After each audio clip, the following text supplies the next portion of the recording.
Ketemu lagi di channel Ruang Pikir Indonesia. Kali ini kita mencoba membahas fenomena bagaimana seseorang menghadapi kecemasan berhadapan di satu ruang publik ya, berbicara atau berdiri di ruang publik atau yang sering eh, dikatakan dengan FOPO, FOPO ya, Fear of Other People Opinion.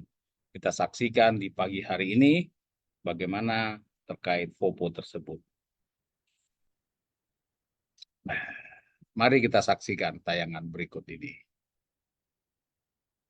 Kali ini kita membahas masalah terkait topik FOPO, FOPO ya, Fear of Other People Opinion. Bagi orang-orang dengan tipe berbasis tujuan, maka bukan pujian orang lain yang mendorong mereka, namun makna dari apa yang mereka lakukan dan dampak yang dapat mereka buat. Itu adalah dua jenis bahan bakar yang sangat berbeda. Yang satu dikatakan ramah lingkungan, dan yang lainnya akan membuat Anda kehabisan tenaga. Nah, berdiri dan berbicara di depan orang banyak merupakan ketakutan terbesar sebagian besar orang ya. Jadi sebagian besar orang akan takut ketika berbicara, berdiri dan berbicara ya di depan banyak orang satu acara atau agenda ya. Nah, bahkan beberapa survei menemukan bahwa lebih banyak orang yang takut untuk berbicara di depan umum ketimbang menghadapi kematian. Buset ya. Nah, jadi lebih takut berbicara di depan umum ketimbang menghadapi kematian. Meskipun pembicara adalah orang yang sangat ahli di bidangnya sekalipun ya, walaupun dia menguasai topik permasalahan ya, artinya sudah ahlinya di bidang itu, mereka mengaku bahwa butterfly in the stomach masih tetap mereka rasakan setiap kali mereka akan naik panggung. Ya, kecemasan itu timbul akibat ketakutan akan pandangan orang lain terhadap kita. Nah, istilah butterfly yang tadi kita sampaikan ini, butterfly in the stomach adalah perasaan yang luar biasa saat banyak orang yang melihat, menatap, atau memuji Anda. Ya, bahkan memuji juga ya, itu kadang-kadang perasaan itu luar biasa. Nah, yang menarik, masalahnya bukan pada komentar negatif yang diterima, yang seringkali bahkan tidak terjadi ya, melainkan ketakutan itu pada diri sendiri. Situasi yang hanya berkecamuk di benak kita akibat rasa takut ini, seringkali energi kita habis karena sibuk mengawasi bagaimana reaksi orang lain, ya sehingga kita tidak lagi memiliki energi untuk menampilkan performa terbaik. Jadi sibuk untuk melihat apa ya kesannya dari orang lain, bertanya dalam hati atau bagaimana. Nah, itulah yang membuat seseorang ketakutannya bahkan lebih takut daripada kematian ya. Kegiatan kita berpusat untuk menganalisis pendapat orang tentang kita.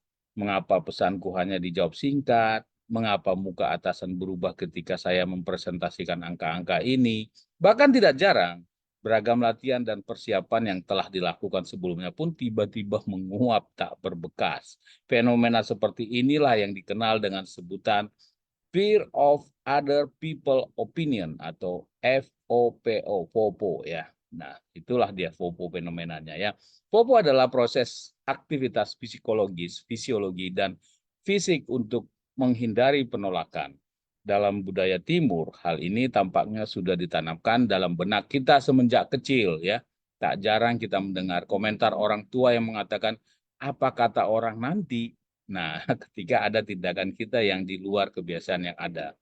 Kebutuhan akan penerimaan dari orang lain menjadi sedemikian kuatnya, sehingga tak jarang kita tidak berani menampilkan pendapat pribadi, sikap, maupun prinsip yang kita percayai karena khawatir akan adanya penolakan dari pihak kita. Ya, sebentar, minum dulu. Ah, teh di pagi hari sungguh nikmat ya. Oke, kita lanjutkan ya. Dalam dunia kerja, popo yang berupa obsesi irasional dan tidak produktif ini dapat mengakibatkan performa yang tidak optimal, membuat kita menahan diri, berhati-hati, dan lebih memilih pendapat orang lain ketimbang melakukan tindakan yang benar. Artinya majority pendapat orang lain akan kita lakukan daripada dalam hati kita bahwa mana yang benar, mana yang tidak benar ya. Itulah dia. Nah, Leslie Sarlin, seorang neurolog ya, melakukan eksperimen terhadap 3 orang pemain golf yang masing-masing adalah seorang amatir, juara klub setempat, dan profesional. Ada 3 orang ya, seorang amatir, juara klub setempat, dan profesional. Tampak bahwa kekuatan dari pegolf ya, profesional yang sudah berkompetisi dalam berbagai kejuaraan adalah kemampuannya untuk mengenali dan mengatur kembali gejala-gejala fisik kecemasan tampilnya ya, seperti pikiran yang kacau dan detak jantung yang semakin meningkat untuk kembali stabil dan terfokus sehingga tidak terlalu mempengaruhi permainannya. Itu sudah profesional ya. Nah, terus seorang amatir yang bermain hanya untuk bersenang-senang sedikit pun tidak terpengaruh dengan performanya ketika harus tampil dalam tekanan yang lebih besar dengan kehadiran banyak orang. Sementara itu, sang juara klub setempat menunjukkan penurunan performa yang sangat signifikan ketika ia tampil di depan banyak penonton yang adalah pegolf profesional, idolanya dan orang-orang yang ia kenal dibandingkan ketika ia tampil sendiri tanpa penonton. Artinya dulu ketika sebelumnya ketika dia tampil tanpa penonton, dia sangat-sangat bermain dengan baik, tetapi mendapat tekanan ketika banyak orang melihat dan lawannya adalah yang amatir. Semakin tinggi tangga karir tempat kita berada, semakin kuat gangguan kecemasan akan opini orang lain, karena merasa semakin menjadi sorotan berbagai pihak. Sudah menjadi sifat manusia untuk mencoba mengendalikan opini orang lain dan cara mereka berpikir tentang kita. Nah, itu ya. Namun untuk itu, bila untuk itu kita melepaskan kendali atas hidup kita sendiri, nah, disinilah kita kehilangan jati diri.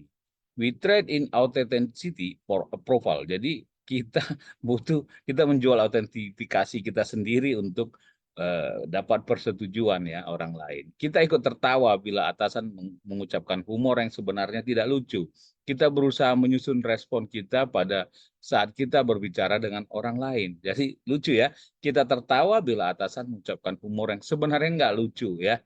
Nah itu, seperti yang dikatakan Lao Tzu, ya, filsuf dan penulis teks filosofis terkenal, Tao Te Ching dan pendiri Taoisme yang mengatakan, care about what other people think and you will always be their prisoner. Ya, nah itu Taoisme ya mengatakan. Nah, Popo dalam organisasi kalau Popo dalam organisasi ini kita bahas, identitas adalah asal berkembangnya Popo ini ya. Identitas adalah rasa subjektif yang kita bangun dari pengalaman, keyakinan, nilai, memori, dan budaya kita.